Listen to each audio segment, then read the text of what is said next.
My name is Melissa. I'm 26 years old and preparing for my homecoming birth. If there's a grandchild, that kind of daughter-in-law can be discarded. While packing, I overheard my mother-in-law bad-mouthing me to my husband. She's inconsiderate, not cute, doesn't bring in money, has no redeeming features. You don't need someone like that anymore. She's so annoying. That's what I wanted to say back to her, but I'm heavily pregnant. Considering my notoriously harsh mother-in-law, if I lashed out, I'd probably get an even worse response. Ignoring the negativity for the sake of prenatal care, I decided it's best to quickly switch gears and enjoy my time. I convinced myself of this and diligently got back to packing. Mama will do her best, so come out healthy, okay? I was excited to meet my adorable baby soon, so during my homecoming period, I energetically took walks and spoke to my belly every day. During this homecoming period, I could spend my time in a very relaxed mood. My mother-in-law, who comes without notice, overstays her welcome, criticizes the food, complains about the nursery I've prepared for the baby, just keeps complaining about anything and everything. Eventually, the long-awaited baby was born safely, and raising her in my cheerful childhood home, even though it was busy, was a lot of fun. Well, I'll be back next weekend. I reported this to my husband over the phone, but I honestly wanted to stay at home a bit longer. But I can't be spoiled forever, and I'm worried about our own home. Since my husband is not interested in housework, I wondered if the house might be a mess. This is going to be your home, Lisa. We need to get back and make it a comfortable environment. As she filled her belly and slept peacefully in my arms, I smiled back at my child. I'm back! Brian? I had a lot of luggage and I pressed the doorbell, hoping someone would open it for me, but there was no response. So I had no choice but to struggle to unlock the door and enter the house, but there was no sign of anyone. I had told him I would be back at this time. As I headed to the living room with that thought, I was frozen in shock by the sight that greeted me. What is this? The room was so cluttered, there was no place to step. It's not just a mess because no one has cleaned. At a glance, it seems intentionally made messy, rather like things had been flung around randomly. Could it be a burglary? Scared, I rushed out of the house. Hello? Is this the police? I just came back from my homecoming birth and my house is a mess. While I was trembling and making the call, my well-slept child began to fuss and I was in a panic. A familiar neighbor who was passing by became concerned for us and let us rest in their house for the time being. The neighbor was able to calm my shaking with fear and surprise, and after my daughter drank some milk, she fell asleep again. Before long, I heard the sirens of the police cars, and I returned to my house accompanied by my neighbor. The front door was locked. I got scared seeing the living room and haven't checked the other rooms.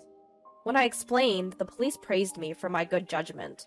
I learned that when a burglary occurs, it's dangerous to encounter the intruder. It's safer to go outside and wait for the police, rather than checking on your own. I had been in such a rush that I didn't even consider the possibility of running into the burglar, but upon imagining it, I was filled with fear. What? What's this? Why? The police? The shrill voice echoed when I had just finished explaining the situation. Oh, it's a terrible situation, mother-in-law. Our house is in a complete mess. We suspect a burglary, and the police are here to investigate. Before I could finish my sentence, I felt a harsh slap across my cheek, which made my vision sway. Amidst the commotion of the neighbors and police, I instinctively held my stinging cheek, while my mother-in-law, her face flaming red, shouted loudly. You shameless woman! How dare you do this? A burglary, you say? And to call the police? What were you thinking? Huh? I was stunned, unable to comprehend the fury of my mother-in-law, coupled with the throbbing pain in my cheek. A neighbor stepped in to mediate, telling her that calling the police is not something to be ashamed of, and that investigating is the police's job, but she wouldn't listen. Really, you're so irresponsible! You might be home for childbirth or whatever, but you left my dear Brian alone, and went back to your parents' house! You're nothing more than useless if you're not home doing housework! And what's more, the moment you return, you create a police commotion? You're indeed an outstanding wife! Despite everyone around explaining that it wasn't my fault, she wouldn't listen. I was trying to get my head around it when a thought struck me. Even though we may have been burgled, you're not concerned about any losses? And besides, it's the first time you're seeing your grandchild, yet you don't seem interested. Why? Everyone around me nodded in agreement with my words. That's because... It's not time for that! How dare you blame me without even apologizing? My mother-in-law ignored my question completely, insisting on her point. Mom? What's going on? Brian, my husband, cut into the argument, seemingly relaxed. Brian! You see, listen to this! It's terrible! The appearance of her beloved son put a gleeful expression on my mother-in-law's face. Melissa seems to have called the police. Huh? Why? She's been saying there's been a burglary! There's no way that could be true! Brian, please tell her not to behave so absurdly! Is that so? Hey, Melissa, maybe you understood about the burglary? It's causing a nuisance to the neighbors, you know. The police are also busy, so let's send them home soon. What? I was staggered, but for a different reason this time. Not only my hostile mother-in-law, but also my husband Brian. I couldn't believe he'd say such a thing. Wait, Brian, our house is in a mess. The police are still investigating. We don't know if it was a burglary yet, but the state of the house is weird. We're about to check if anything is missing and file a report. No way! That's out of the question. Brian cut me off with a loud voice. But why? The conversation was not making any sense. I was at a loss, and tears started to well up in my eyes. I came back here, and there was no one, and the room was a mess. I didn't know what happened, and I was scared. I couldn't hold back my sobs. A neighbor was comforting me, and their warmth made me cry even more. Yet both my mother-in-law and husband in front of me seemed annoyed and simply stared at me. Why won't you understand? My heartache seemed to have reached my daughter, who was asleep, as she started crying too. This only irritated my mother-in-law and husband even more. With the kindness of the neighbors and the concerned look of the police, I ended up staying over at a neighbor's house that night. Stolen things? I don't know. Melissa's just making a fuss. Let's go inside. Yeah, Melissa, cool your head off. My mother-in-law and husband seemed not to care about the mess and quickly went inside after the police finished their investigation. I didn't think he was that kind of person. Standing in front of the closed door, I remembered my husband's words. My mom still thinks I'm a kid, and it's super annoying. I generally go along with her just to avoid conflict, but it's really a bother. Even though he used to say such things. However, I couldn't just stand there forever. After apologizing over and over, I ended up spending the night at my neighbor's house. Mom has to be strong. I'll do my best. To my daughter, who was finally falling asleep despite being fussy, I said this. The next day, when I headed home, my mother-in-law and husband were there. Mother-in-law, did you actually sleep here? Even with everything in such a state. The living room was somewhat cleared for them to sit, but it looked no different from the day before. I had checked the other rooms with the police, and it seemed as if stuff had been dumped out of the storage in all of them. The sight was the same everywhere. Despite constantly complaining about my cleaning, my mother-in-law had actually stayed in the house in that state. And she hadn't started cleaning or anything. She just sat there, looking grumpy. What do you mean, did you actually? I felt sorry for Brian, who was left by his wife. So I couldn't go home? Her words got to me, and I retorted, It's not that I left, it's that you didn't listen to what I was saying. What? What a way to talk! My mother-in-law's face quickly turned into one of anger. Brian cut in from the side. Also, stop making a fuss about a burglary. Has your head cooled off? He said it in a way that was annoying, and I felt something snap inside of me. That's right. It's not like we were burgled, right? I was surprised at how low my voice sounded, but Brian didn't respond to my angry tone. He just smirked a bit. Yeah, finally understood? That's right, you were overreacting about the burglary. Anyway, start cleaning. Brian said it as if it was someone else's problem, and my mother-in-law also raised her chin in a triumphant way. Housework and childcare are a wife's job, aren't they? My mother-in-law said this in a sickeningly sweet voice, as if talking to a pet. What? I'm not cleaning up. It's your mess, so you should clean it up. I shrugged at the two of them looking down on me. What? Excuse me? As expected, they didn't seem to like my response. You're such a nasty wife. Get moving already. My mother-in-law snapped at me, huffing and puffing. What a pain. My husband grimaced. In front of them, I handed them the divorce papers I had received and filled out first thing in the morning. I want a divorce. Huh? My husband blinked, looking taken aback. That's right, I want a divorce. Right now. At that, my mother-in-law snatched the divorce papers and dramatically moaned, Oh, poor Brian! How terrible to be treated like this!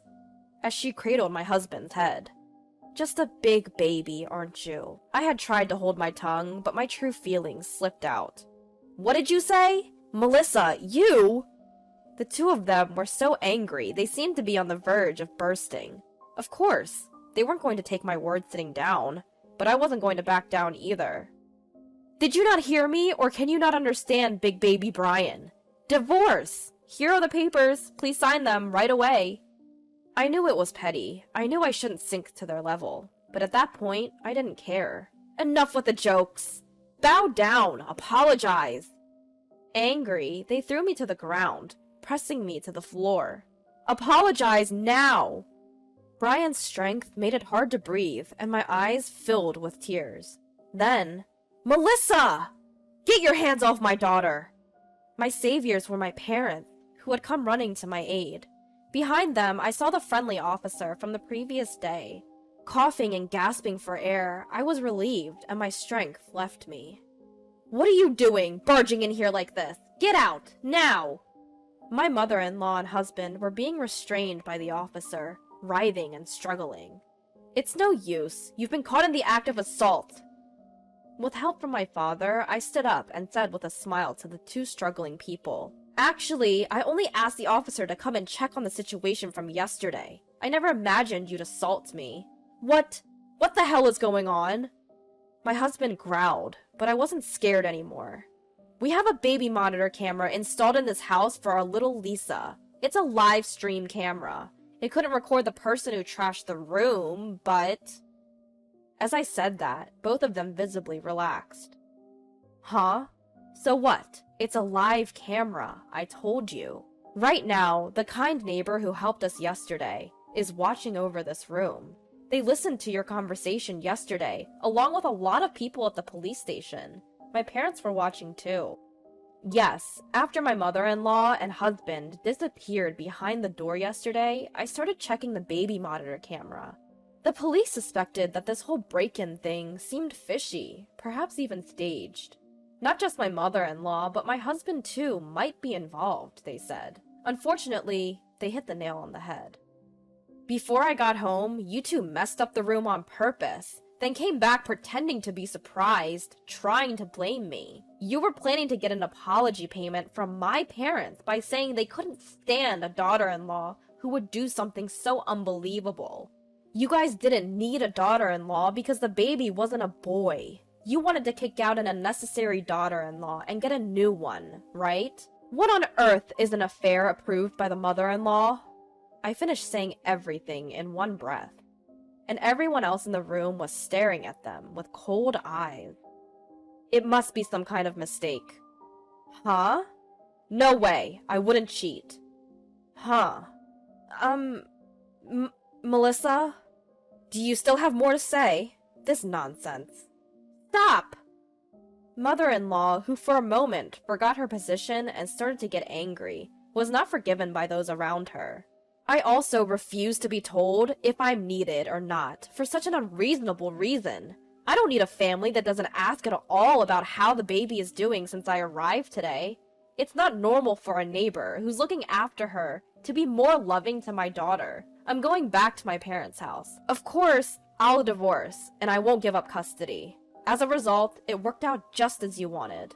No, wait a minute. Police station? I don't want to go.